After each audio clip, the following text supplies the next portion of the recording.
नमस्कार. चला, आज एका अशा प्रवासाला निघूया जो आपल्याला आपल्या रोजच्या दिसणाऱ्या जगापासून थेट जीवनाच्या आतल्या सूक्ष्म आणि अदृश्य रहस्यांपर्यंत घेऊन जाईल. चला तर मग सुरुवात एका अगदी सोप्या कोड्यापासून करूया. विचार करा, एक साधं अंड जे आपण सगळेच पाहतो. हेच अंड जर आपण गोड्या पाण्यात ठेवलं तर ते फुगतं, पण तेच अंड उचलून खारट पाण्यात ठेवलं की ते आकुंचन पावतं. आता हे किती साधं निरीक्षण आहे नाही का? पण ह्या साध्या घटनेमागे जीवशास्त्राचा एक खूप मोठा, एक महत्वाचा नियम दडलेला आहे. काय असेल तो नियम? तर याचं उत्तर आहे परासरण. इंग्रजीमध्ये आपण याला ऑस्मॉसिस म्हणतो. ही एक पूर्णपणे नैसर्गिक प्रक्रिया आहे. अगदी सोप्या भाषेत सांगायचं झालं तर पाणी आहे ना, ते नेहमी कमी गर्दीच्या भागातून जास्त गर्दीच्या भागाकडे धावतं. कशासाठी? तर दोन्ही बाजूला एक बॅलन्स, एक समतोल साधण्यासाठी. आणि हो, अंड्याच्या बाबतीत नेमकं हेच घडतं. आणि सगळ्यात इंटरेस्टिंग गोष्ट काय माहितीये? हे अंड आहे ना, ते जणू काही एक मोठी पेशी, एक सिंगल जायंट सेल असल्यासारखं वागतंय. आणि हाच धागा आपल्याला घेऊन जातो सगळ्या सजीवांच्या मूलभूत घटकांकडे, म्हणजेच त्यांच्या शरीराच्या विटांकडे, म्हणजेच पेशींकडे. बरं, आपण पेशी पेशी असं म्हणतो तर खरं, पण हा शब्द आला तरी कुठून? आपल्या शरीराच्या या बेसिक बिल्डिंग ब्लॉकला पेशी किंवा सेल असं नाव सगळ्यात आधी कोणी दिलं असेल? चला जरा इतिहासात डोकावून बघूया. तर हे नाव सगळ्यात आधी वापरलं होतं शास्त्रज्ञ रॉबर्ट हुक यांनी. झालं असं की ते त्यांच्या सूक्ष्मदर्शकाखाली बुचाच्या झाडाच्या सालीचा एक पातळ काप बघत होते. आणि त्यांना काय दिसलं? तर मधमाशीच्या पोळ्यासारखे छोटे छोटे कप्पे, अगदी तशी रचना दिसली. आणि याच कप्प्यांना त्यांनी नाव दिलं पेशी. आणि खरं तर इथूनच पेशी विज्ञानाची म्हणजे सेल बायोलॉजीची सुरुवात झाली. पण एक मिनिट, सगळ्या पेशी काही सारख्या नसतात हा. त्यांच्यात पण प्रकार आहेत. काही एकदम साध्या, सिंपल पेशी असतात. उदाहरणार्थ जीवाणू म्हणजेच बॅक्टेरिया. यांच्यामध्ये केंद्रक म्हणजे न्यूक्लियस असा काही स्पष्ट नसतो. याउलट प्राणी आणि वनस्पतींसारख्या सजीवांमध्ये ज्या पेशी असतात त्या खूपच जटिल असतात आणि त्यांच्यामध्ये एक सुस्पष्ट डिफाईन्ड असा केंद्रक असतो. ओके, मग प्रश्न असा पडतो की या ज्या जटिल पेशी आहेत, ज्या एवढी सगळी कामं करतात, त्यांना एनर्जी कुठून मिळते? या पेशींचं स्वतःचं असं पॉवर हाऊस किंवा ऊर्जा केंद्र कोण आहे? याचं उत्तर आहे तंतुकणिका.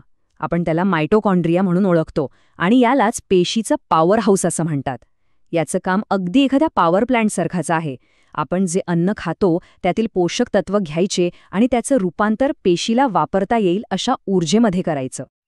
ठीक आहे, म्हणजे पेशी ऊर्जा तर तयार करतात, पण त्यांचं काम फक्त एवढंच नाहीये. त्या पुढे जाऊन विशेषज्ञ म्हणजे स्पेशलिस्ट बनतात. शरीरात वेगवेगळी खास कामं करण्यासाठी स्वतःला तयार करतात. प्रत्येक पेशीच्या ग्रुपचं काम ठरलेलं असतं. चला, याच स्पेशलायझेशनचं एक उदाहरण बघूया. कुप्फर पेशी. नाव थोडं नवीन वाटतंय ना, पण ह्या पेशी आपल्या शरीरात खूप महत्वाचं काम करतात. आता प्रश्न हा आहे की ह्या पेशी नक्की असतात कुठे? तर या कुप्फर पेशी आपल्याला सापडतात यकृतामध्ये, म्हणजेच आपल्या लिव्हरमध्ये. या आहेत आपल्या रोगप्रतिकारशक्तीच्या म्हणजे इम्युन सिस्टमच्या सैनिक. यांचं मुख्य काम काय? तर रक्तामधून जाणारे टाकाऊ घटक, जंतू या सगळ्यांना पकडून साफ करणं. म्हणजे एक प्रकारे शरीराची स्वच्छता टीमच आहेत या. चला, आता आणखी एका प्रकारच्या स्पेशलिस्ट पेशींबद्दल जाणून घेऊया. या पेशी तर आपल्या एका खूप महत्वाच्या इंद्रियाशी जोडलेल्या आहेत. नाव आहे दंड आणि शंकुपेशी. काय वाटतं, कुठे असतील या संवेदी पेशी? बरोबर, ह्या पेशी असतात आपल्या डोळ्यांच्या पडद्यावर म्हणजे रेटिनामध्ये. यांचं काम आहे प्रकाश आणि रंग ओळखणं. ह्यातल्या ज्या दंडपेशी आहेत त्या कमी प्रकाशात बघायला मदत करतात आणि शंकुपेशी आपल्याला रंग ओळखायला लावतात.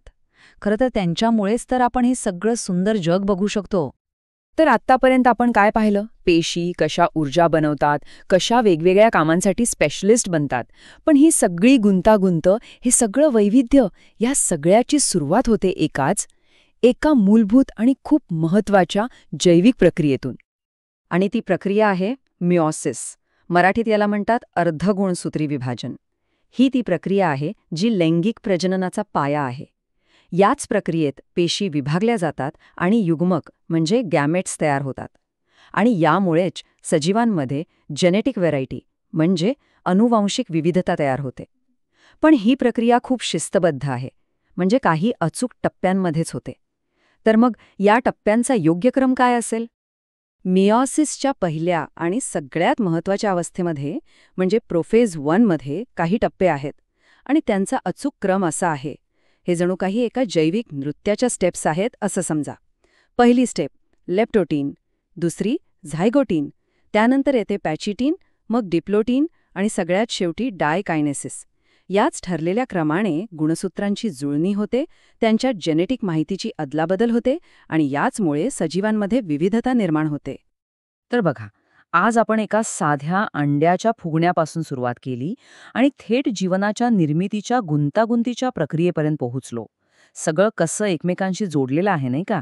हा जो मिओसिसचा खेळ आहे ना, तोच या पृथ्वीवरच्या सगळ्या अनुवांशिक विविधतेचा, जेनेटिक डायव्हर्सिटीचा स्रोत आहे. पण जाता जाता एक विचार मनात येतो की ही प्रक्रिया इतकी नाजूक आणि इतकी अचूक आहे, मग यातला एक जरी टप्पा, एक जरी स्टेप चुकली तर त्याचे परिणाम काय होऊ शकतील, हा प्रश्न विचार करण्यासारखा आहे.